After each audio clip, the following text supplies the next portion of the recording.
Hello and a very warm welcome back to the channel of nonsense. I'm Tim and I love motorbikes that are a bit different to anything else you can buy. Curiosities like the KTM 890 SMT. It's a bike I've been really interested in riding since it was announced way back at the start of the year, just because it mixes some of my favorite things, an upright riding position with a 17-inch front wheel, and in this case 17-inch front wheel shod in some of the stickiest, best road going tires you can buy. So welcome to my review of what promises to be one of 2023's most interesting bikes. But is it any good? We'll have to find out. That's why you have to watch the video. I'm sorry, I'm a bit sweaty, but we're going to get through it. So what exactly is the 890 SMT? Well, KTM calls it a play weapon, which sounds a little bit S&M for me, but it's a £12,500 motorbike. It's basically an 890 adventure with a 17-inch front wheel, different bodywork, and quite a different character. I'm not gonna lie. It is, yeah, it's all about this. It's all about having a smaller front wheel so you can get sports bike tires for it. And it comes as standard with Michelin Power GP tyres, much like the KTM 890 Duke R, which is one of the best, if not the best, handling road bikes I've ever ridden. You get a short screen, although a slightly bigger one is optional, as is a windscreen spoiler type thing. You can actually get some auxiliary lights for it, so you can turn it into a wanker adventure bike, and you can get a quick action throttle. I think I've said that. A steering damper, you can get a top box, so it can be practical. The heart of it is the same engine as the 890 Adventure. It's that 105 horsepower, 890cc parallel twin. Yeah, it's got 100 newton meters of torque. It's a little bit disappointing you didn't get the 121 horsepower Duke R engine, but actually having ridden it, it doesn't really need it. You get a 15.8 litre fuel tank, but you get about 61 mpg without trying too hard, so you can get 200 miles on a tank. Now, the tank is a bit, yeah, KTM keeps doing this. It looks like black plastic that's just gonna get shiny and scratched up a bit over time. I don't really like it.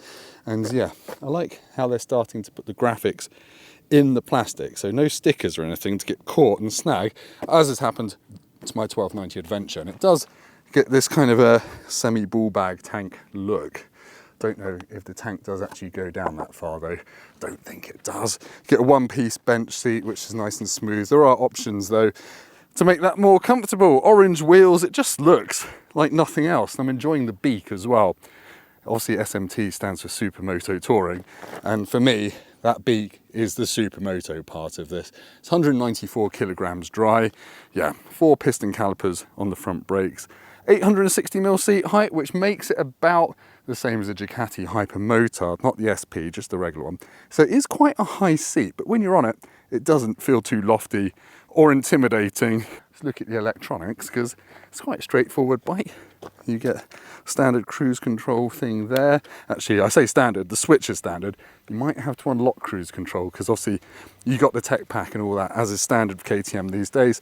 Now you get a miniature version of the 1290 Super Adventure screen. Now this is where I have one slight disappointment with this bike, because you have the usual customizable track mode if you've got the track pack, so you can adjust the throttle response, but there's only sport, rain and street. There's no truly bananas track throttle map as there is on the 890 and 790 Duke from memory, and nor is there a wheelie control off.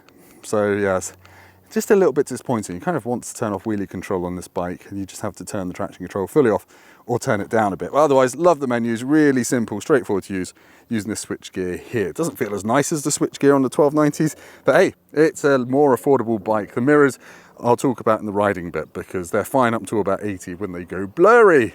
I should add that this bike has the 6-axis IMU gyro thing, so all the traction control and ABS are lean sensitive. But look, no screen. Woo! I like that. No buffeting, just pure air to the face. Now, large pillion seat, big grab handles, you can strap lots of luggage to it or get a top box and carrier. I kind of feel like it looks a bit like Darth Vader or someone, but it's had a ski shoved in its mouth. But anyway, let's take it for a ride, and I warn you, there's going to be quite a lot of giggling, because this thing is a corner monster. Rawr. Okay, we're going to send an 890 SMT down a country road, one of my favourite roads, on a bike that I've been looking forward to for ages. We are in track mode, which doesn't let you have a track throttle response. It doesn't let you disable the anti-wheelie separately, unlike on a Duke model. But let's just stick it in second gear and send it, shall we? Yeah, front's coming up off the crest.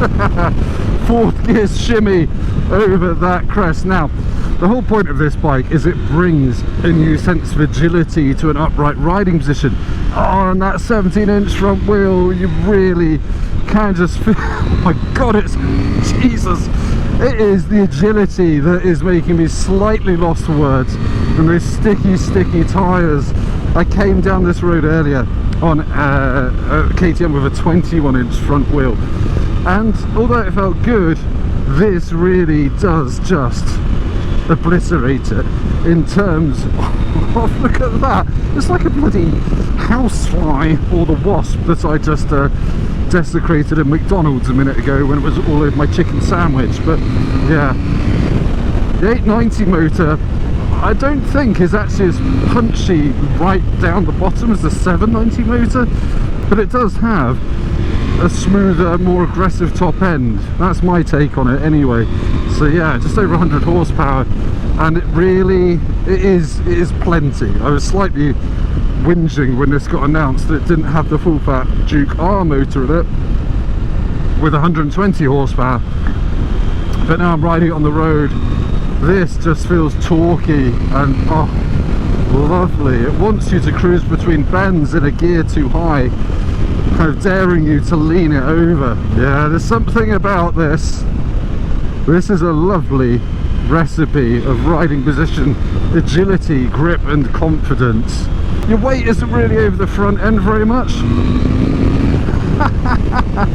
You kind of adopt this slightly like hunkered down, dropping your shoulders, dropping your head into your neck riding position. Oh, that's a lot of fun.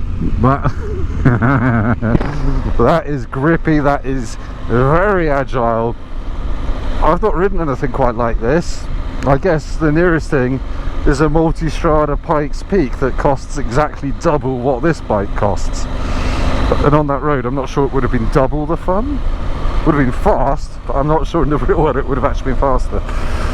Yeah, okay KTM, I get your supermoto touring philosophy because it is comfortable. I'm upright, and also I can look over hedges and see cars coming. Oh no, not National. That was pretty much full throttle in second, and the front end wasn't coming up. I think I'm going to need some crests or some clutch work to get it to do that. The speed it goes around these corners, it's not even breaking a sweat. Yeah, this bike wants to live on the side of its tyre. This does have the DNA of that 890 Duke R, which I rode probably 2 years ago on these roads, and I absolutely flipping love that bike. It lives rent-free in my head, I believe the children say. Oh, yeah, the punch out of corners is good. The brakes have got, there's a little bit of softness, the initial bite, and then you get some fork dive. You sort of can tell that you're going to want them to bring out a version with slightly stronger brakes, maybe slightly racier suspension. That's not been confirmed, but there is room, I think, for an SMTR. Jesus. Okay. This is a knee-down machine. This isn't an adventure bike. Yep.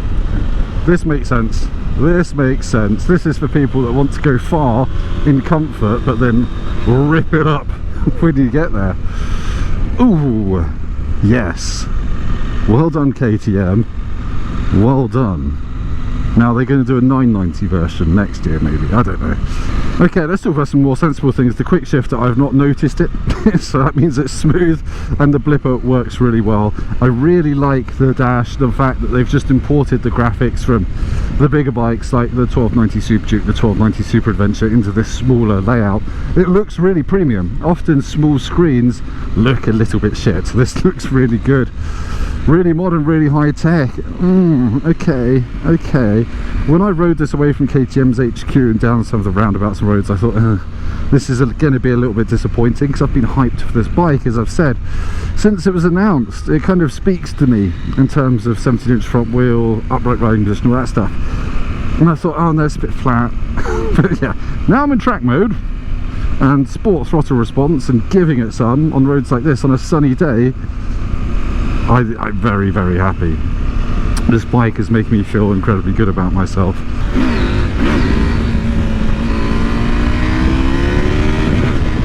am hitting the rev limiter earlier than I think I should be. I want it to rev out a little bit more. God, it's fast in the mid-range.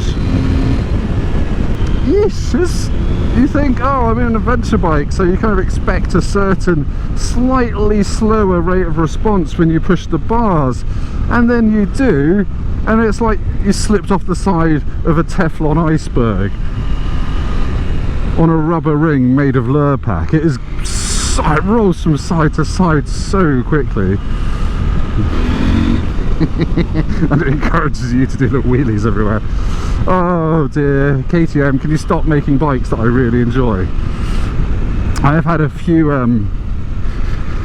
false cutouts from the quick shifter. My 1290 does this occasionally, and I have to say, at the moment the gear shift lever on this bike isn't set where I'd like it. I'm having to take my foot off the peg to do downshift, but I have to do that on my 1290 as well, and I know you can move the shift arm around on the splines, but when I did that on my 1290 there wasn't a spline that set it in the right place, which was a bit annoying. I wonder if this is gonna be the same. Anyway, that's enough waffle about how the 890 SMT rides. Let's get back to me for some sort of wobbly conclusion. Alright, it's time to sum up my thoughts on the KTM 890 SMT. And it's a bike I've been really interested in for ages. As I said, I've nearly put a deposit down, nearly bought one, but I wondered if I would miss the power of my 1290 Super Adventure S. And yeah, this bike doesn't do those big accidental third gear power wheelies, but it's still a hell of a lot of fun. The engine's got punch everywhere, and it still feels very, very naughty. And it carves around corners in a way that my 1290 could only dream of, frankly. That 17-inch front wheel, sticky tyres, it's a great recipe. And the upright riding position, you just don't expect it to handle like it does. My only real niggle is the fact that some of the finish feels a little bit cheap, like the plastic on the tank, and I wish the brakes had a bit more bite. Maybe some fancier calipers on an R version would fix that. And yeah, 12.5 grand, it's not inexpensive once you've added things like the tech pack on top, which is probably 800 quid, and you will want that. But yeah, I like it. It's just very different. And all those people that used to own 990 SMTs that rave about them, if they feel anything like this, then I totally get it. It is comfortable, it can munch miles, but when you get to twisty roads, it would be absolutely epic for a tour of Europe or something like that. So yeah, I'm glad I came and rode it, because it's lived up to the hype I'd built up in my own head, and I kind of want one now, but whatever, can't afford it. Anyway, thank you for watching. If this has been helpful, please hit the big cartoon thumb to give it a like. Do subscribe, because that really helps me out. And if you like interesting bike reviews, I've got plenty more coming up very soon. Now go down to the comments and leave me the Austrian word for botched clutch up wheelie by bald man. I'll see you next time. Goodbye.